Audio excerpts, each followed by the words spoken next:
Hi guys, Mike here from KS Bushcraft Down Under. So we're going to use the Victorinox magnifying glass to make fire. So I've got my tinder ball made up.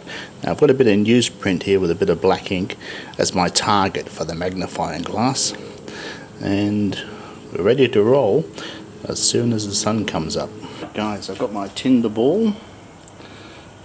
You need a steady hand for this. So the sun's low in the sky.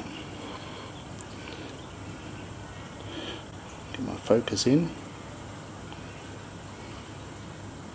And it's a little bit windy as well, which is not helping much.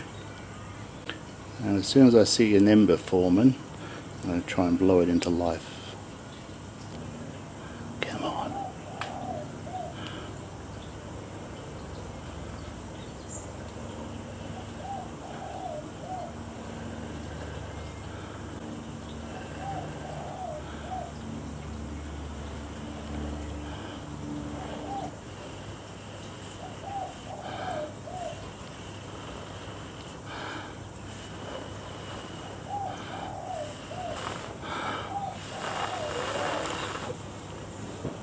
Good.